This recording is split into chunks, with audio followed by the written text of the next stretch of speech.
All right, I am live as per YouTube here. Let us begin. I'm really exposure compensation. I gotta drop it down a little bit. Still gotta take a decent shot here, right? All right, here we go. Hello, everyone, and welcome to BHT Live episode number 17, I think. I hope I made my thumbnail correctly. Episode number 17. And here I am, finally back in my studio. I should be, thanks, Steele Matthews. Yeah, it is hot. It is hot here in Vancouver. We are going through a heat wave. We're going to be hitting over 40, which I think in Fahrenheit is over 100. And so it's hot. My basement studio is ground level and the other half is actually underground. So it's reasonably cool here. I'm probably around 21 or 22 here. So what is that? Like 70s or something, or 60s in Fahrenheit. But outside it is very, very hot. So let me know, guys, is the audio good? Is everything sounding fine? The video looks a little off, right? Or different. And that's because I'm using the GFX100S with the 50mm f 3.54 video. And so I hope it doesn't conk out. I've been doing some video tests, and right now I'm using a video capture card out. And so technically the camera's on, but it's not recording anything. So it shouldn't conk out, but we'll see what happens. I see questions coming in here or comments. Hello from very hot Oregon. Yeah, all of us. The whole kind of West Coast, I think half the prairies, and then the whole kind of the Pacific Northwest, the Washington State, Oregon State, all of us are. I heard Portland hit 108 today, which is very hot. And even the interior of British Columbia, I think Edmonton and like one province over. And I'm not sure what Saskatchewan, Manitoba is like, but this whole kind of west central coast area. I know in the US you call it the Pacific Northwest, but that's kind of geographical. For Canada, we're in the Pacific Southwest. But if you count Alaska as part of your coastal kind of continent, then technically you are Pacific Central West, right?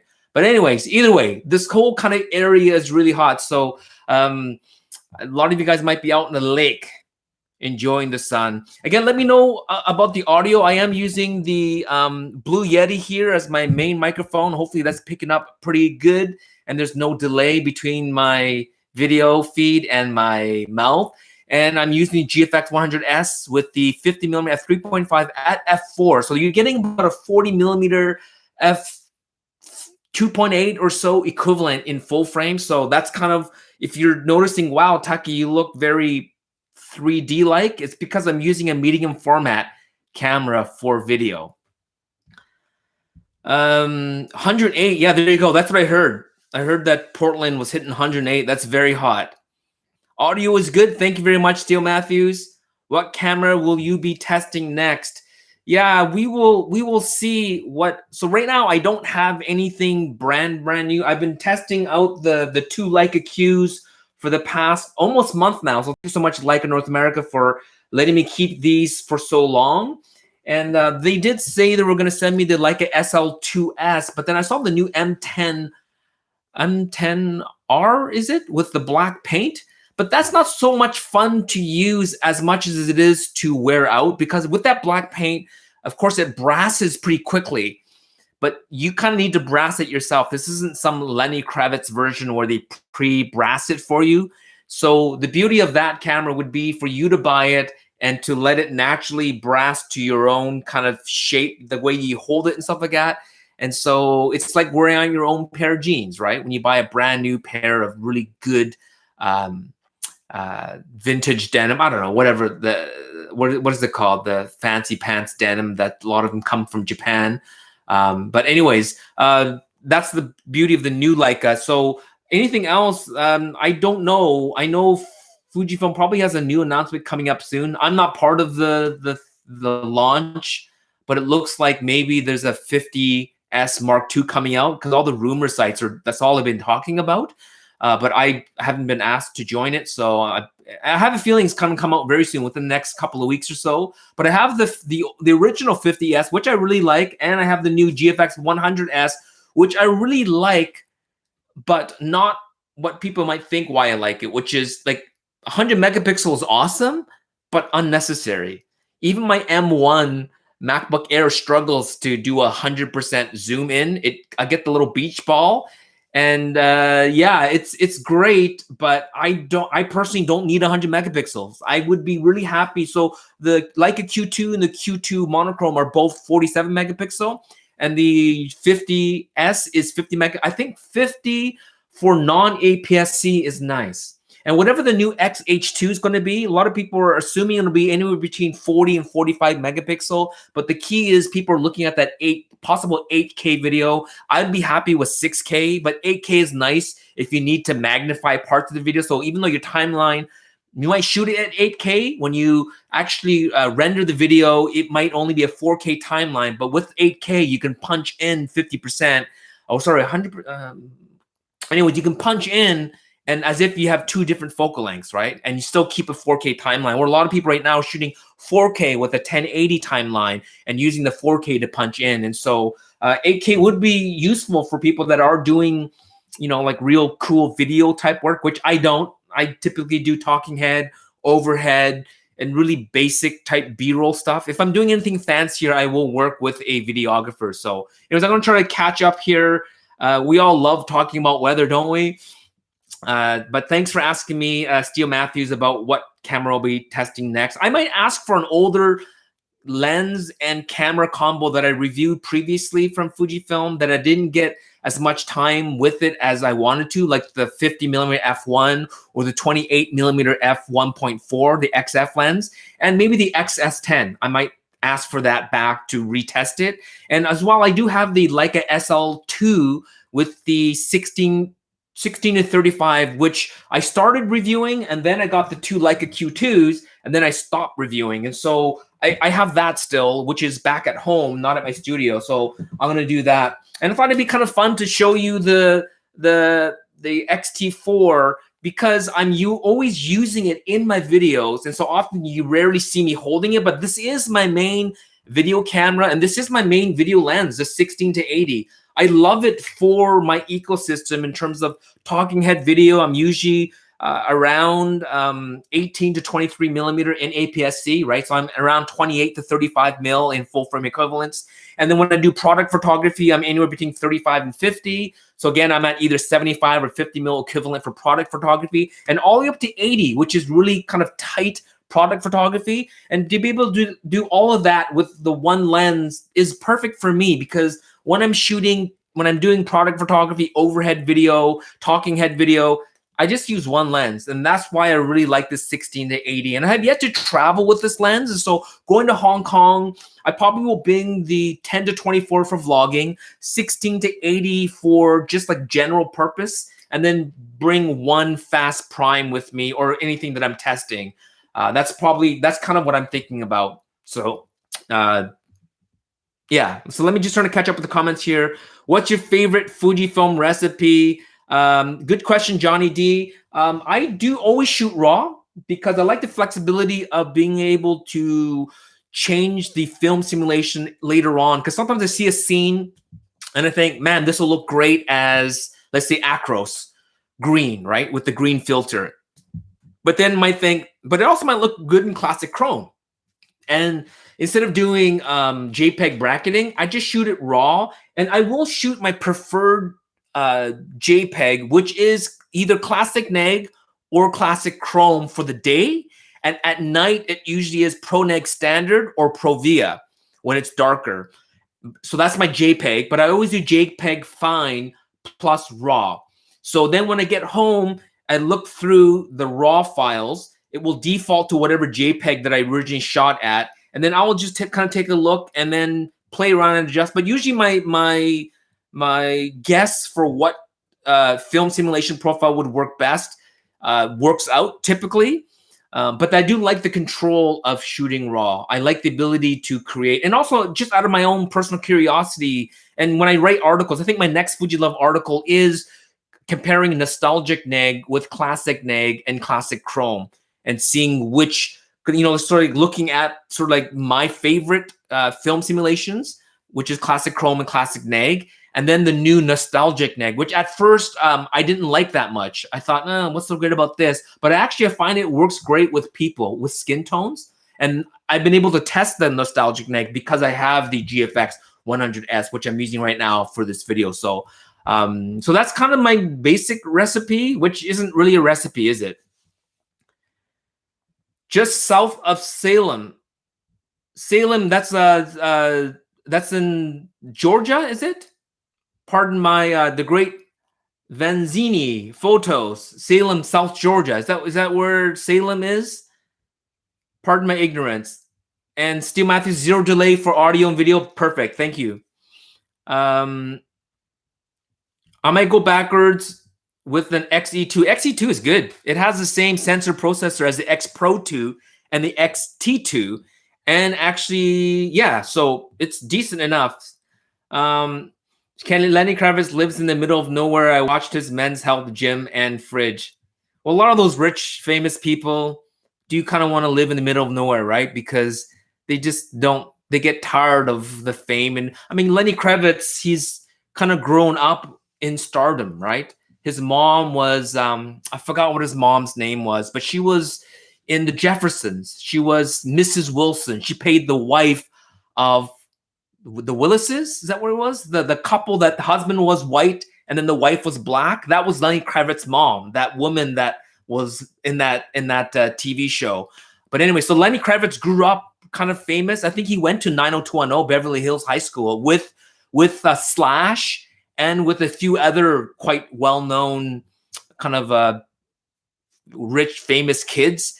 And so he's grown up that way. And so I can imagine someone like him just kind of trying to get away from Hollywood, trying to get away from that kind of crazy lifestyle. Because I mean, what is he now? He's in his early 50s right now, right? Or mid 50s. So he just probably wants to just live his life. He's probably a grandpa by now, isn't he? Greetings from hot Russia. Greetings. It's hot here too in Vancouver. How hot is Russia?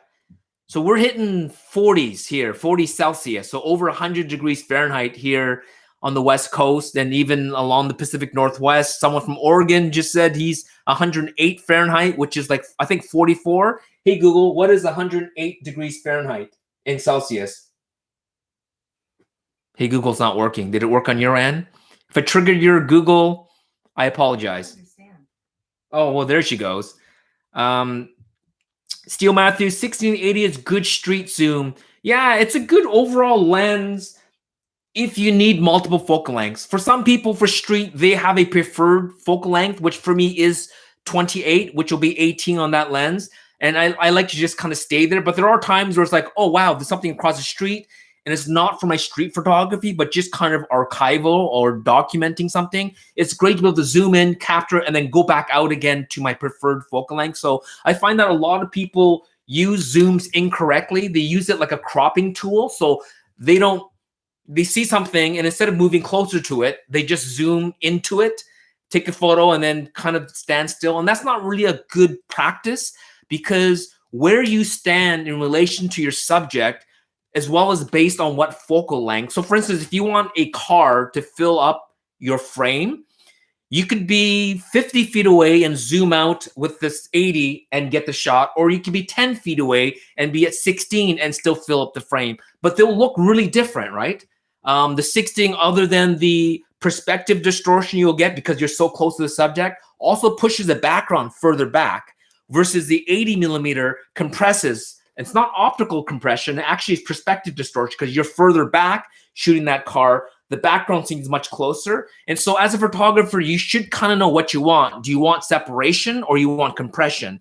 And so some people don't even know the difference until you point it out to them. So having a zoom lens is great as long as you understand where you stand in relation to your subject based on your focal length, how that affects your foreground as well as your background. And I've talked to some photographers that have been shooting for years who didn't really understand that. When I talk about compression, or even until you talk about like compression, they think it's an optical compression. Like somehow the lens is compressing. It's not. I mean, there is such thing as optical compression, but it's not really what you're seeing when you're using a telephoto lens. What you're actually seeing is perspective compression, meaning you're so far back from your subject that your subject and the background looks much closer together.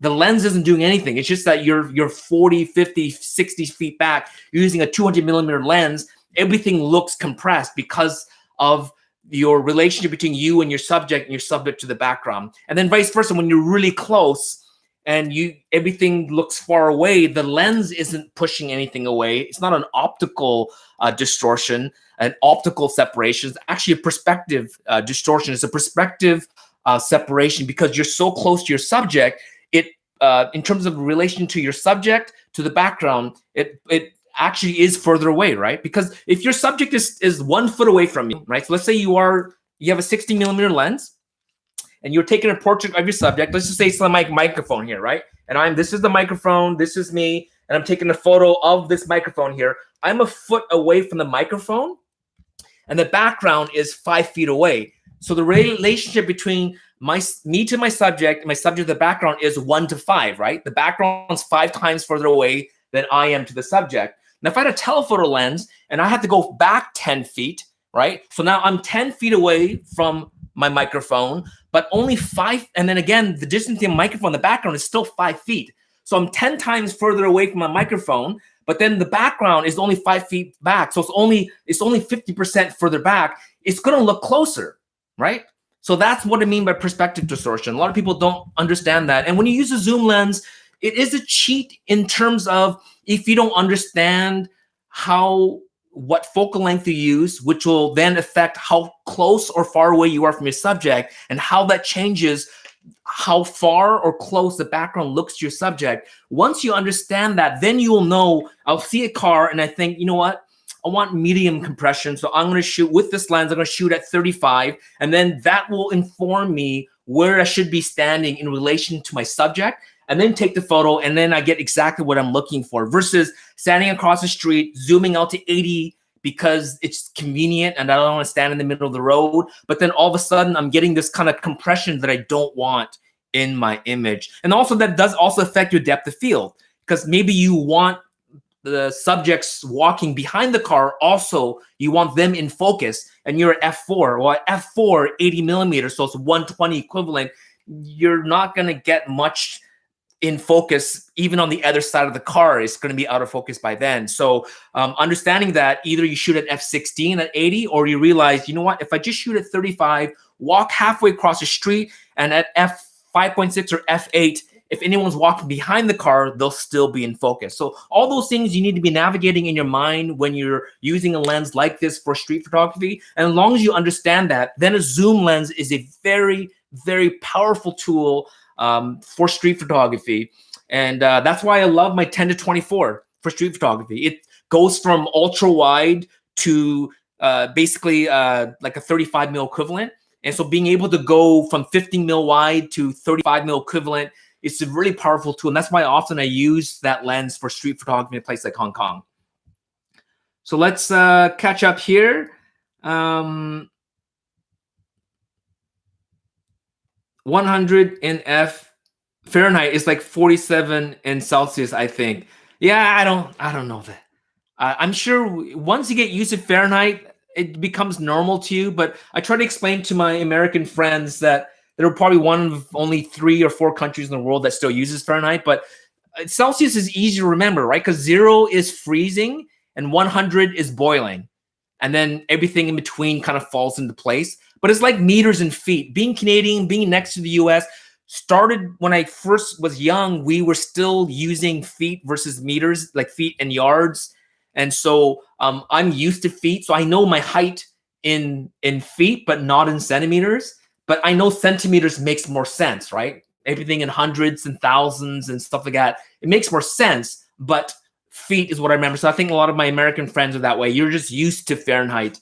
So let me see here. What could you say about Ricoh GR3 film simulations? I do have the GR3 right here.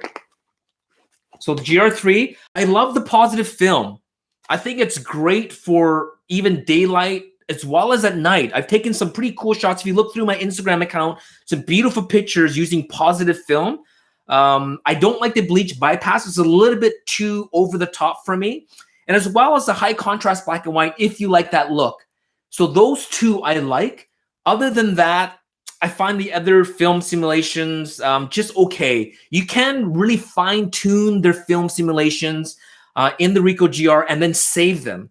And even save them in your custom settings so that when you go into that mode, it picks your ISO, it adjusts all your buttons, but as well as that custom film simulation that you made. So you can really go out of your way to customize it. But I like the positive film simulation. I like the high contrast black and white. And that's why even with the GR, I shoot JPEG plus RAW. But those film simulations don't find its way into Lightroom. At least I haven't figured out a way how to do it. Where Fujifilm, you can. So because of that, if I take a really cool photo with the Ricoh GR3 using positive film or high contrast black and white, I keep the JPEG. And then I've tried to recreate it in Lightroom or in Photoshop. I can't really, maybe I'm not good mixing these cocktails of film simulations, but some people are really good at it. I'm not, but those two I really enjoy. Hey, Cyber Mike, how's it going, buddy? Always like shooting 35 for documentary work and 75 for portraits. Yeah, that's good. I like 28 for documentary, 24 to 28 equivalent in full frame. And for portraiture, I'm probably between, depending on what I'm doing, but between 50 and 100. Yeah, 75 is not as common, but I think more and more people are picking up the 75. Leica just came out with their 75 Noct, which is I think f1.2. It's not actually f1. And Fujifilm's 50 f1, it works out to be a 75 equivalent. So I think people are now kind of getting used to the 75 because a lot of the 50 mil lenses from full frame on APS-C worked out to be a 75, right? So yeah, I think it's great. But if you want shallower depth of field, I think that then you need to go a little bit higher than a 75. You need to go kind of 90, and also compression, right? If you need a little bit more compression, and that kind of comes down to your subject, if you want to create more compression or not, and that comes down to a person's face shape. It can come down to what you're trying to achieve with your portrait photography, especially if you want more of an environmental portrait, because you can use an ultra wide lens for environmental portraiture. So the focus isn't just a person's face or like shoulder up, but it is them immersed in their environment. Then you can go wider. In fact, I recommend to go wider. Portrait work with a long focal length. Yeah, it really, I mean, it's great that there's different lenses that we can use. It's like different palettes, different brushes for painters, right? That not everyone is using the same thing. So using an ultra wide lens for portraiture or using a telephoto lens for street work, like Saul Leiter, he did amazing work with 90 mil and 135 mil lenses for street photography, which I don't find that very easy because you kind of get more abstract because you are taking just little bits of what you see on the street, and it can become a little bit more abstracty. And it's a little bit more difficult because you're shooting 20, 30 feet out now, where street photography, typically, when you walk down the street as the street photographer, you're working within a 10-foot, 15-foot radius. But when you're shooting with a 90 or 135 mil lens, now you're shooting within a 40, 50-foot radius. So you need to be acutely aware of a much larger area. And when someone passes that 50-foot, 30-foot barrier and they become much closer and you're stuck with a 135 mil lens, you pretty much could only capture their eyeball, right? So it's a tricky way of shooting, but if you've developed your style around shooting 135 or 90, then that's awesome if you can pull that off. But it also feels a little bit more, I don't want to say predatory, but it feels like if someone is 50 to 60 feet out, I can't feel their energy, if that makes sense. Like I can't really, when someone's closer, there is sort of I don't call it vibrations, but when someone's much closer, you can hear them, you can sometimes smell them.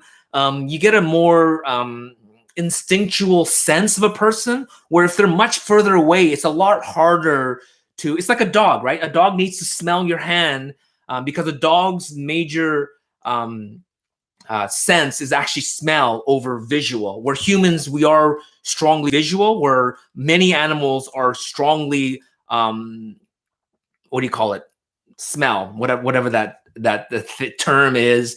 That's why a dog, even if they recognize you, they need to smell you to confirm that they know it's you, right? We're humans, we're the opposite.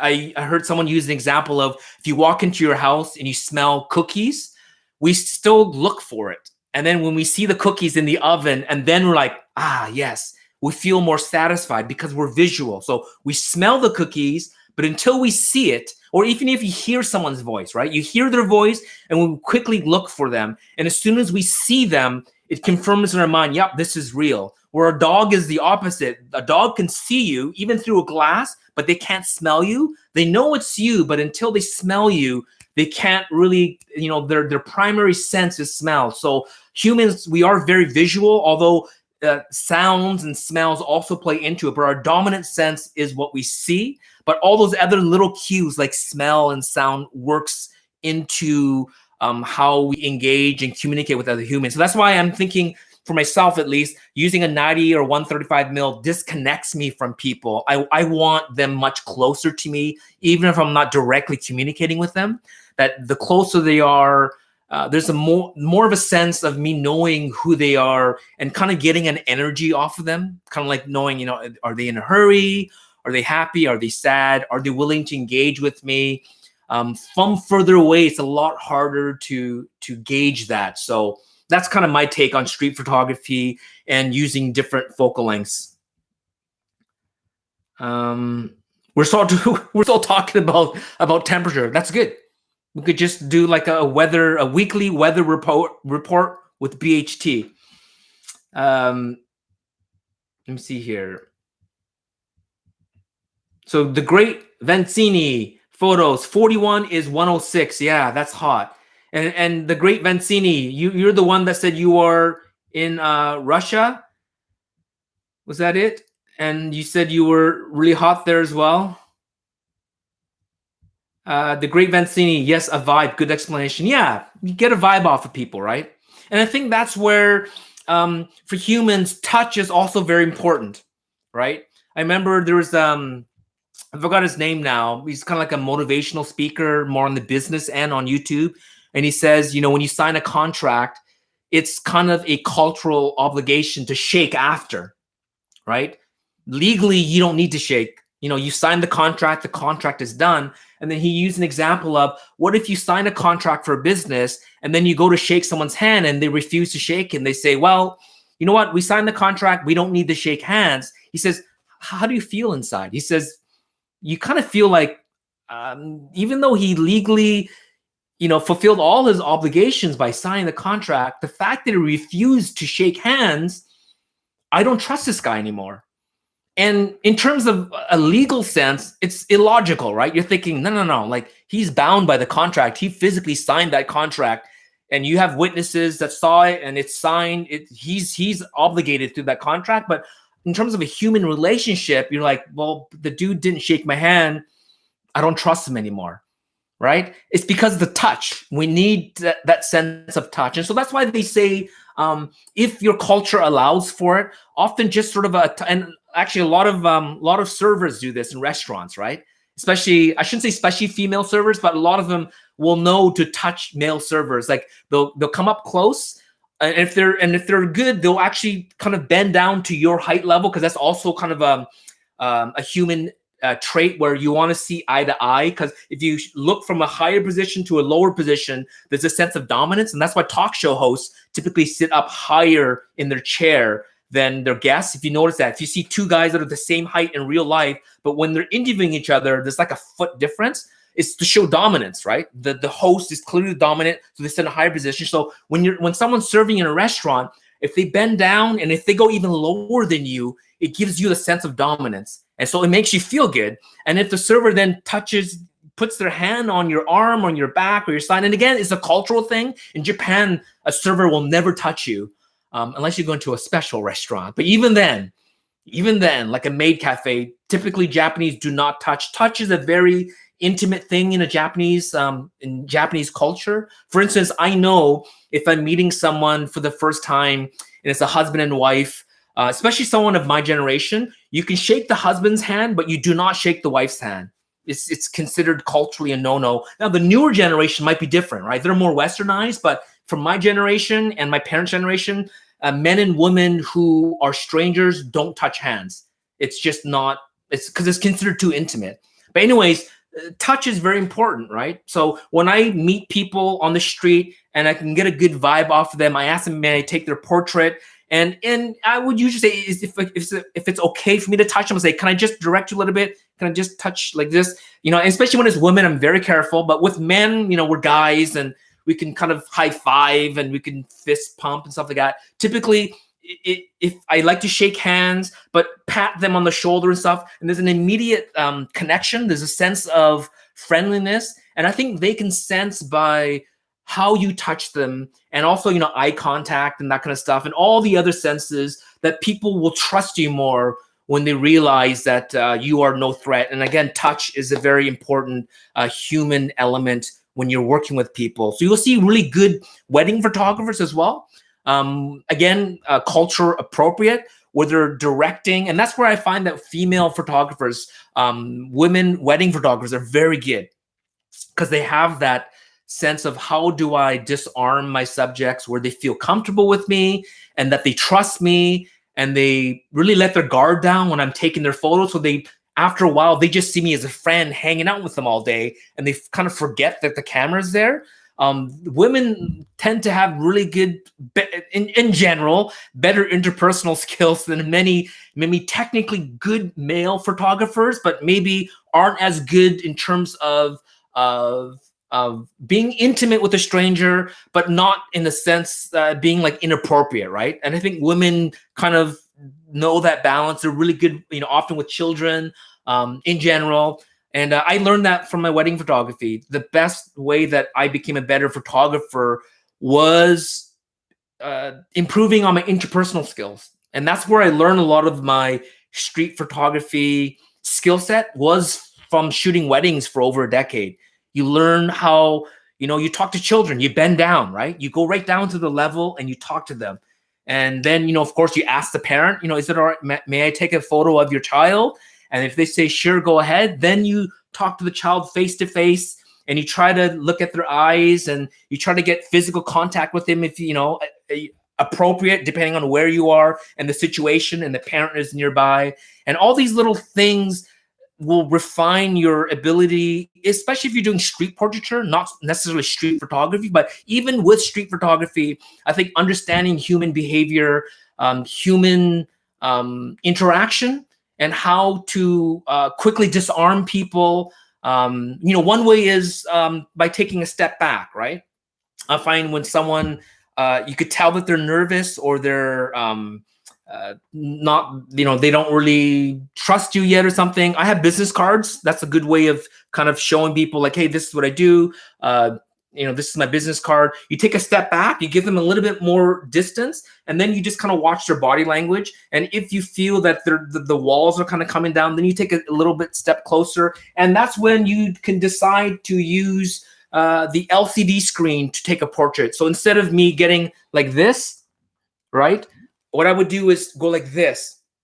If you go like this and take a portrait of them, you are still 3 or 4 feet away from them, but the camera is much closer. And that's where I like the 28mm lens. It does let you get closer to your subject via the LCD screen if you feel that they don't want you that close. Or I find often when you use a smartphone, it's a good way to break the ice, because people are used to having a smartphone kind of shoved in their face versus having a full-size camera like this. And that's why having something like a Ricoh GR is a great street photography tool, not only as a street photo camera, but also street portraiture, because you could keep your distance from your subject. So creating that social norm of, like, you know, don't stand a foot from a stranger. Even if they agree to let you take a photo of them, they still might feel really nervous that you're really close to them. So sticking your arm out, and then that way also you have a complete peripheral of your environment, which is another good reason why you would want to shoot with the LCD screen, right? Because oftentimes when you're like this, you are pretty blind to what else is happening around you. So even when I'm shooting in an alley, if I'm in an area where I feel like it's a high crime, or I'm in a dangerous situation, or I'm in a vulnerable situation, I typically will use my LCD screen so it allows my peripheral. I can make sure I can see my environment very well, and then have all my exit strategies, right? If I'm in an alley or something like that. And then this way I'm very aware of what's happening. But even with street portraiture, it's great to find your angle, and then you can still engage your subject. You can talk to them and maintain eye contact with them, and they can feel comfortable that you are 3 feet away, but they're all right with the camera close to them. And having a camera like a GR, it's so small. It's as small as your iPhone in terms of, you know, this kind of shape. So they're less intimidated. So sometimes I do gauge the person, the situation, and then take out the appropriate camera for what I'm photographing. So, all right, just try to catch up here. The original Noct Deluxe was an f1.2, yes. And then actually a buddy of mine has the original f1.2. A lot of guys like that, and even the 50 versus the 0.95. But the original was an f1.2 exactly. And then the Nikkor Noct and the Canon Noct, right?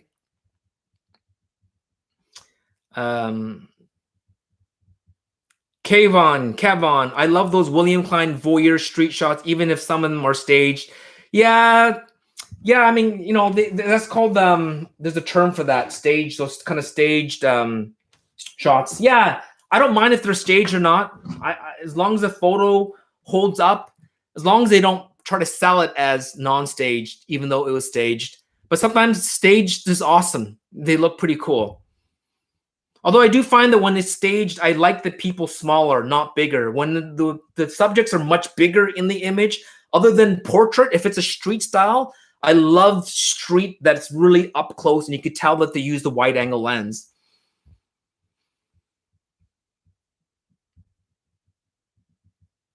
Let me see here. I'm going to try to just get some. Actually, you know what? I'm pretty caught up pretty fast. So 90 is good. This is Kayvon. 90 is good for not people stuff, though, like catching a good quick rabbit or bird photo. Yeah, 90 is a good focal length. I like the 90. But that's the maximum I would ever go on a rangefinder. 135 in a rangefinder is not very good unless you get a magnifier for your rangefinder. Let me see here. There you go, Mike. The 75 Noct is f1.25. There you go. They didn't even go f1.2. They tell you 1.25, which is crazy. That's like what, like a 16th or 32nd of a stop by saying 0.05. The 75 Noct is so sharp, way better performance than the 50.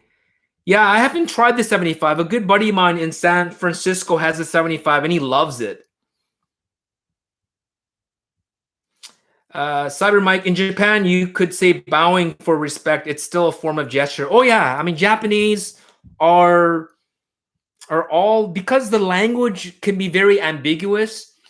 Japanese need visual cues for what the intent of the person is, and that's why if you do a lot of people think that that Apple created emojis, and they didn't. It was actually SoftBank in Japan in like the late 90s. So a decade before Apple even put emojis into the first iPhone in 2007, 2008, Japan was already using emojis for almost a decade. And the reason why they did that was because around the 80s and 90s, technology was getting to the point where people were using cell phones in buses and in subways. In Japan, it's a no-no. You should not use a phone in public. So they were forced to text message. But as I said, Japanese is a language of ambiguity and subtlety. So when you said, sure, that's fine, even a little bit in English, in text form, the person didn't really know, like, is he kidding or what? I can't tell what he means. The Japanese created emojis, which in Japanese, means like drawing or picture, and moji or muji means like a word or letter or something written. So it's like word pictures. So emoji, which is how you pronounce in Japanese, was invented in the late 90s as a way of when you're text messaging, you can make more clear what you're trying to communicate to whoever you're texting. So that's where emojis came from. It came from a culture that had an ambiguous language that really counted on visual cues to know what a person is really trying to say. So in terms of even the bow, I don't have a very good bow, but depending on how deep you bow and for how long you bow, you need to first of all know your place. Like, is the person you are bowing to considered above you or below you? And as soon as you figure out your place, if you're equal or not, and then understanding the relationship between you and whoever you're bowing towards, and then you decide how deep you have to bow. It's an insane culture. It's so subtle that I know people that lived in Japan for a decade or so, but because I grew up Japanese, I can pick up the little subtleties that an expat, that's living in Japan that can speak Japanese way better than me, I can still pick up on the very slight, Japanese sarcastic cues that they don't pick up on because it was ingrained in me as a little kid. So anyways, emojis. Millennial here. How's it going, Buddy Walrus? Can confirm that shaking strangers' wife's or girlfriend's hand is still awkward. Any touch whatsoever is awkward. Yeah, Buddy Walrus, I'm not sure also what culture you're from, because it depends on your culture. Because, if you go to France, they hug you. For the, you meet someone for the first time, they immediately they kind of do the cheek kiss and you just met them. And for me, growing up Japanese, but also growing up Canadian, I'm comfortable with either way. Like when I'm with a Japanese person, I go into Japanese mode, and I'm with Canadians that go into Canadian mode, but kind of kissing on the cheek. And I know if I went to the Middle East, I know a lot of men will kiss right on the cheek. And sometimes some cultures, men will kiss on the lips, which is very odd for me, but in some cultures it's very normal. And if I went to those cultures and that was expected of me, I would yield to that culture and whatever formalities they have. But depending, Buddy Walrus, on your culture. But yeah, I think even if you are a modern millennial Japanese in a formal setting, you would know, if you are a male, you don't touch another female's hands, other than some kind of a formal reason why. But in general, touch in Japanese culture is considered very intimate still. Let me see here. Ken, hey Ken, how's it going, buddy? 105 f2.8 was my all-time favorite. I was gonna say not the 2.5. Yeah, some people consider the 105 2.5 the greatest 35 mil portrait lens ever made. I've never shot with it. I've seen pictures of it, because I've never been a Nikon SLR f-mount shooter, so I wouldn't know. But if I had the Nikon, I would definitely try the 105 f2.5. But I've heard great things about that lens. I might invest into SoftBank. Yeah, I mean, the founder of SoftBank, he started. He was the major funder for the Alibaba. Made that billionaire in China or Hong Kong, right? I think he was one of the major. He bankrolled that. Cyber Mike, like in Montreal, we do the kiss and a bit more casual, the handshake. Yeah, because Montreal is very European, and that would be a great place. For those of us in North America that want a sort of taste of Europe, I think Montreal. Like when I was there in. Man, it doesn't feel like 2 years ago, but it was in the fall of 2019. It had a real European feel. All the women were dressed I found the guys were dressed a little down. Like guys would be wearing baseball caps. Here I am wearing a baseball cap. But on a Friday night, it's a club night. And the women were just dressed to the nines. And even during the day, women were dressed really nice. The men were not dressed as nice. I got to say, I noticed that was a very immediate contrast. So when I was photographing in Montreal, I had no interest in photographing men.